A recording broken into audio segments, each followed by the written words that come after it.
today I'm going to show you how to make these flowers using tulle and a very common technique known as picot points.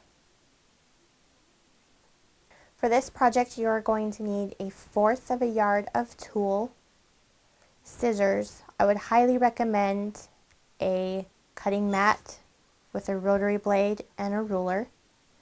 You're going to need a sewing machine as well as matching thread that coordinates with your tulle.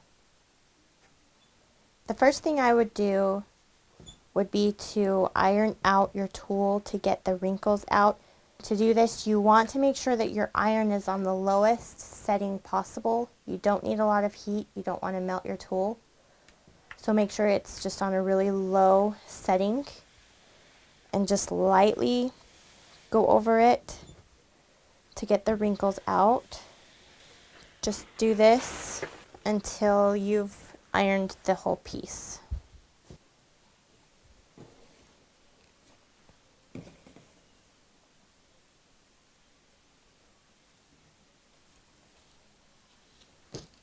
I'm going to actually cut off both ends just to make sure that it's really straight on both sides. Put that down. Just leave your hands there for a second. Again, I'm going to cut the tulle so that it's 8 inches wide. Now that I've cut it and it's 8 inches wide, I'm going to iron it in half, long ways. And again, you want to make sure that your iron is on a very low setting. Now that I have ironed it in half, you don't necessarily have to iron it. I like to do that just so that I can see where my center line is. But now that I've ironed it, using my rotary blade and my ruler, I'm going to cut 4 inches over from the end, and I'm going to cut just to the center line. I'm going to do that all the way down one side. So again, your squares that you're cutting are going to be 4 inches by 4 inches.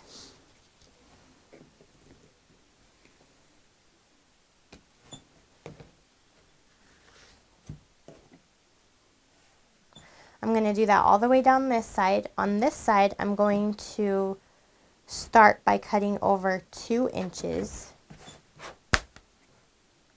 And the same thing, 4 inches up. This way, my squares are going to be staggered. So now that I've cut the first one, I'm now going to cut over 4 inches so that my squares are again 4 inches by 4 inches, but they're staggered on each side. So now I have a square here and I have a square here.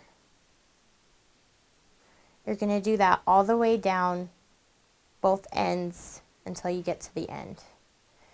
This 2 inch by 4 inch piece section, you're actually going to just cut it off. I have finished cutting my 4-inch blocks all the way down both sides of the tulle, and as you can see at the end, I ended up with 2 pieces that are not 4 inches by 4 inches. So I am going to cut them off. You want to make sure that all of your blocks are 4 by 4. So this is what it looks like when it's done. Now you are going to start turning your squares into picot points. And to do this, you're going to start with the one on the very end. And you're going to fold it in half this way. And in half again so that it turns into a triangle. You want to make sure that you fold them all the same direction.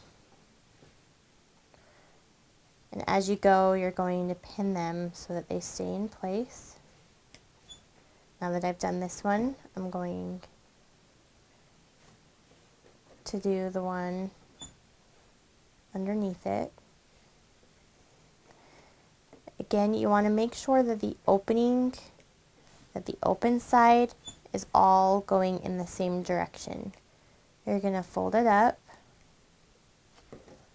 and what you're going to actually do is take the open part and you're going,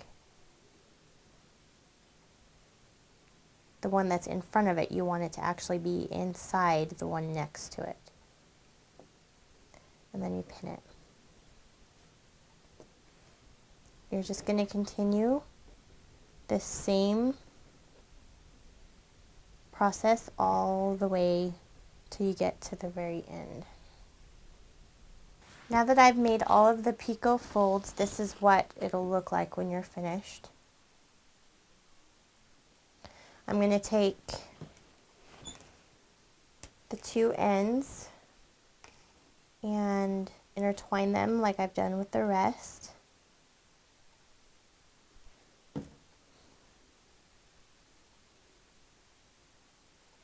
So now I have just one continuous circle of picot points. And next I'm going to be using my sewing machine. Alright, next step we're going to do is to gather our picot points. You can use any method of gathering you choose. I'm going to show you how I do it using a zigzag stitch and some crochet thread. I'm going to line the crochet thread along the bottom of my picot points, and I'm going to do a zigzag stitch over the top of it. So instead of pulling my thread when I gather it, I'm actually going to pull my crochet thread instead. It's just stronger and it won't tear through my tool. So you're going to just do this all the way around. And I go in about 1/4 of an inch from the bottom.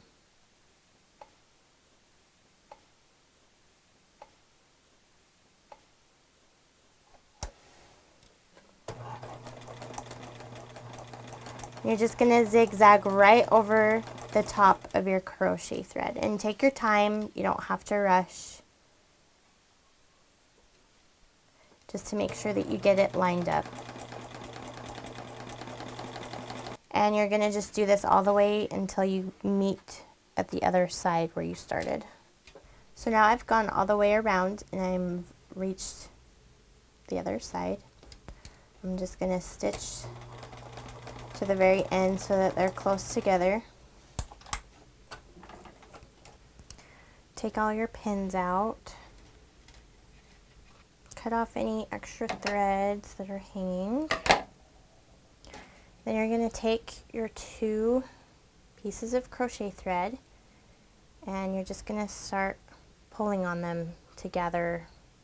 And it might take a little bit to do this. Just go slow and careful so that you don't tear the tool. After you've gathered it as tight as it can go, you're going to just tie your 2 strings together like I did here. So it's not going to be completely tight. So what you're going to need to do is take some of your thread and a needle. Fold your thread in half just to make it stronger. It might be hard to see this because my thread is the same color as my tool. But you're just going to kind of weave your thread. I'm going to tie this end off first. Then you're just going to kind of go around your flower, weaving your needle and your thread in and out. And this is going to just tighten it up even more as you go. And you're just going to do this all the way around until the flower is totally tight. So now I've gone around the center of the flower, weaving the thread in and out and tightened it even more. So now there's a smaller hole in the center. With my thread still in the flower, I'm going to close the gap by stitching across and pulling tight. And I'm just going to do this a couple times.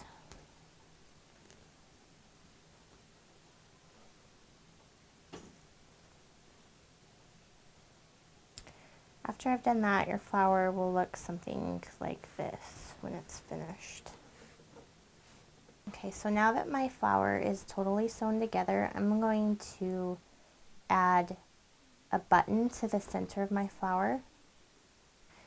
So all you're going to do is just sew the button on, and then your flower will be finished. You can add it to a headband, you can add it to a hair clip, anything that you would like. So I've added the button to the center of the flower, and now it's finished. For tips on this project and other projects, please visit my blog at www.wordswithstyle.blogspot.com. Thank you.